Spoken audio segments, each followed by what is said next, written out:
എല്ലാ കൂട്ടുകാർക്കും പ്രപഞ്ചഗീതിയിലേക്ക് സ്വാഗതം. ഇന്ന് പരിസ്ഥിതി ദിനമാണ്, ജൂൺ 5.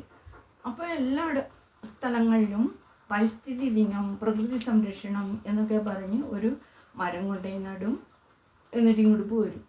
ആ മരത്തെ സംരക്ഷിക്കണമെന്നോ അതെന്താണെന്നോ കുട്ടികൾക്ക് ഇതുവരെ അവബോധം വളർത്തുന്നതിനായിട്ടാണ് എല്ലാ വർഷവും ഇത് ആചരിക്കുന്നത്. പക്ഷേ അവർക്ക് മനസ്സിലായിട്ടുണ്ടോ എന്തോ, വേൾഡ് എൻവയോൺമെൻറ്റ് ദിവസമാണത്. എല്ലാ വർഷവും ജൂൺ 5 ലോക പരിസ്ഥിതി ദിനമായി ആചരിക്കുന്നത്. ഇതെല്ലാം എല്ലാവർക്കും അറിയാം. ജൂൺ 5 പരിസ്ഥിതി ദിനമാണെന്ന് പറഞ്ഞ് അന്നൊരു വലിയ ആഘോഷവും ഒരു ചെടിയൊക്കെ കുറേ വിതരണം ചെയ്യലും എല്ലാം നടക്കാറില്ലേ സാധാരണ? ചിലവരൊക്കെ ഇപ്പോൾ കുറച്ച് ബോധമൊക്കെ വെച്ചവരൊക്കെ ചെടിയൊക്കെ കൊണ്ടുപോയി നടും, ഒന്നില്ലെങ്കിൽ ഒരു തുളസിയെങ്കിലും കൊണ്ടുപോയി നടും. അങ്ങനെയെല്ലാം ചെയ്തു വരുന്നുണ്ട്. ചില സർക്കാർ വകയായിട്ട് കുറേ വൃക്ഷത്തൈകൾ വിതരണം ചെയ്യുന്നുണ്ട്. പക്ഷേ ഇതിൻ്റെ എല്ലാം കാരണം അല്ലെങ്കിൽ എന്താണിത്, പരിസ്ഥിതി ദിനം, പ്രകൃതി സംരക്ഷണം എന്ന് പറഞ്ഞാൽ മാത്രം പോരാ. ഇത് ഞാൻ ചിലപ്പോൾ പറയുമ്പോൾ റിപ്പീറ്റേഷനൊക്കെ വരും കേട്ടോ. അത് വേറൊന്നും കൊണ്ടല്ല, എൻ്റെ അറിവില്ലായ്മ കൊണ്ടോ നിങ്ങളെ അത് ധരിപ്പിക്കണം എന്നുള്ള ഒറ്റ ആഗ്രഹങ്ങൾ കൊണ്ടും ഉറപ്പിച്ച് പറയുന്നതാണ്, അല്ലാണ്ട് വേറെ ഒരു പ്രത്യേകതയൊന്നുമില്ല. അപ്പോൾ ലക്ഷ്യങ്ങൾ എന്താണ്? അവബോധം വളർത്തുക, ആഗോളതാപനം, പ്ലാസ്റ്റിക് മലിനീകരണങ്ങൾ, വനസംരക്ഷണം, ഇതെല്ലാം ജനങ്ങളെ ബോധവൽക്കരിക്കുക. ഇതാണ് ആ പ്രകൃതി സംരക്ഷണം കൊണ്ട് നമ്മൾക്ക് ഉദ്ദേശിക്കുന്നത്. പ്രകൃതിയിലെ വൃക്ഷങ്ങളെല്ലാം മുറിച്ച് കളഞ്ഞ് എല്ലാം പ്രകൃതി അത് നമ്മുടെ നദികളെല്ലാം വൃത്തികേടായി എല്ലാം പോവുകയാണെങ്കിൽ നമുക്ക് അത് നമ്മുടെ അമ്മ പ്രകൃതിയെ അമ്മയായിട്ട് സങ്കല്പിക്കൂ. ദോഷമാണത്. അതെല്ലാം ഉണ്ടാവാതിരിക്കണം എന്നാണ് പറഞ്ഞു വരുന്നത്. ഇത്ര വലിയ സാഹിത്യ വാക്കുകളൊന്നും എനിക്കറിയില്ല.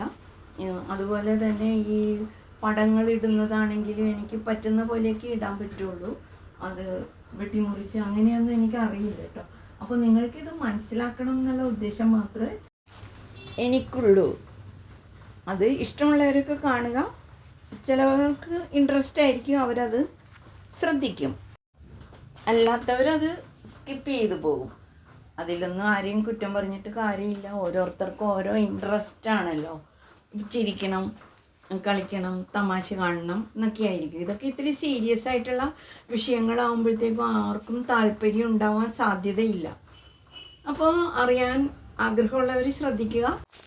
ജൂൺ 5 നമുക്കെല്ലാവർക്കും അറിയാം. അത് 1972 ഐക്യരാഷ്ട്രസഭയുടെ സമ്മേളനത്തിൽ ആണ് ഇവർ ഇത് തീരുമാനിച്ചത്. പ്രകൃതിക്കൊരു ദിനം വേണമെന്നും പരിസ്ഥിതിക്കൊരു ദിനം വേണമെന്ന്. അങ്ങനെ 1973 ലോക പരിസ്ഥിതി ദിനം ആചരിക്കാൻ തുടങ്ങിയത്.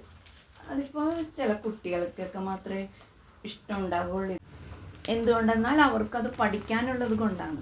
പഠിച്ചു കഴിഞ്ഞാൽ അത് കഴിഞ്ഞു. പക്ഷേ അതിനെപ്പറ്റി ചിന്തിക്കുകയോ ഒക്കെ ചെയ്യുമോ എന്നെനിക്കറിയില്ല. പ്രകൃതിയെ സംരക്ഷിക്കുക, പ്രകൃതിയിലെ ജീവജാലങ്ങളുടെ നിലനിൽപ്പിന് പ്രകൃതിയെ സംരക്ഷിക്കേണ്ടത് ആവശ്യമാണ്. ഒരുമിച്ച് പ്രവർത്തിക്കുക, അതാണ് വ്യക്തികൾ, സംഘടനകൾ, സർക്കാർ എന്നിവരെ പരിസ്ഥിതി സംരക്ഷണത്തിനായിട്ട് ഒരുമിച്ച് കൊണ്ടുവരിക. അതായത് നമ്മൾ ഇപ്പോൾ പരിസ്ഥിതി ദിനം എന്ന് പറഞ്ഞ് ഇപ്പോൾ സംഘടന വഴി പോയി ഒരു മരം നടുക എന്നുള്ളതല്ല. പ്രകൃതിയെ സംരക്ഷിക്കാനായിട്ട് നമ്മൾ കുടുംബത്തിൽ നിന്ന് തന്നെ തുടങ്ങുക. അമ്മ, അച്ഛൻ, ബ്രദർ, സിസ്റ്റർ എല്ലാവരും കൂടി നിന്ന് തൈകൾ നട്ടു വളർത്തുക. അപ്പോൾ അതൊരു ബോധവൽക്കരണമാണ്. അതുപോലെ തന്നെ പ്ലാസ്റ്റിക് ഉപയോഗം കുറയ്ക്കുക. പണ്ട് ഒരു വീഡിയോ ഞാൻ ഇതുപോലെ തന്നെ ഇട്ടിട്ടുണ്ട്. ഒരു തവണ മാത്രം ഉപയോഗിക്കാൻ പറ്റിയ പ്ലാസ്റ്റിക്കുകൾ പൂർണ്ണമായും ഒഴിവാക്കുക.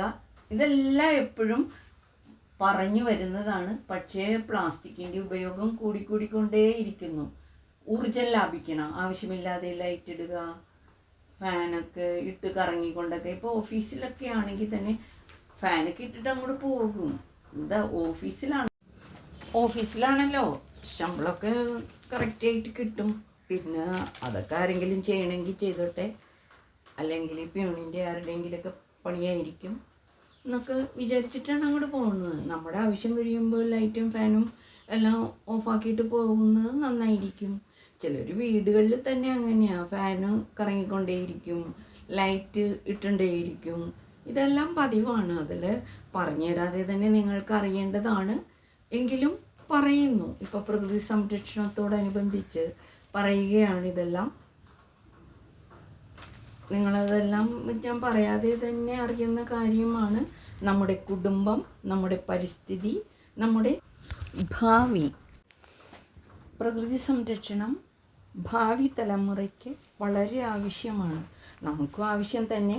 പക്ഷെ ആരും ഒന്നും കേൾക്കുന്നില്ലല്ലോ, പറയുന്നില്ല, ചെയ്യുന്നില്ല. പറയുന്നുണ്ട്, എന്നെപ്പോലെയൊക്കെയുള്ള ചിലവരൊക്കെ ഇങ്ങനെ ഇരുന്ന് പറയുന്നല്ലാണ്ട് ആരും അത് കാര്യമായിട്ട് എടുക്കുന്നില്ല. എന്തോ വേറെ എന്തിനോ വേണ്ടിയിട്ട് റിപ്പീറ്റ് ചെയ്ത് പറയുന്നു എന്നേ വിചാരിക്കുന്നുള്ളൂ. ഇതിൻ്റെ ഗൗരവം മനസ്സിലാക്കുന്നില്ല ആരും. ഇപ്പം തന്നെ പ്രകൃതിയിൽ എന്തോരം ഫ്ലാറ്റുകളൊക്കെയാണ് വളർന്നു വരുന്നത്, മരങ്ങളെല്ലാം മുറിച്ച് കളഞ്ഞിട്ട്. അതെല്ലാം തന്നെ നമുക്കൊരു ബാധ്യതയാണ്, നമ്മളുടെ പ്രകൃതിക്ക് മോശമാണ്. എല്ലാത്തിനും ഒരു ദിനമുണ്ടാക്കി. അപ്പോൾ പ്രകൃതി സംരക്ഷണത്തിനും ഒരു ദിനം, ആ ദിനം ആചരിക്കുന്നതാണിപ്പോൾ ഇവിടെ കാണുന്നത്. പിന്നെ എല്ലാം നിങ്ങളുടെ ഇഷ്ടമനുസരിച്ച് ചെയ്യുക. നമ്മൾ ഈ വീഡിയോ ഇടാം എന്നൊക്കെ അല്ലാതെ വേറൊന്നും നിവർത്തിയില്ല. ഇപ്പോൾ പ്ലാസ്റ്റിക് ബാഗിന് പകരം തുണി കൊണ്ടുള്ള ബാഗുകൾ ഉപയോഗിക്കാം, പേപ്പർ ബാഗുകൾ ഉപയോഗിക്കാം. തുണി കൊണ്ടുള്ള ബാഗ് നമുക്ക് തന്നെ ഉണ്ടാക്കാവുന്നേ ഉള്ളൂ.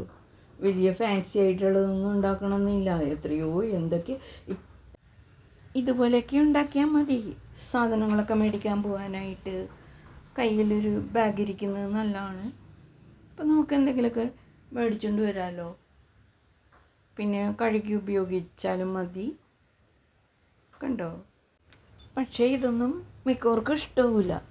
എന്തോ ഒരു തുണിസഞ്ചിയും കൊണ്ട് നടക്കണ പോലെയൊക്കെ, അതിലൊക്കെ എന്തോ ഒരു പ്രത്യേകതയും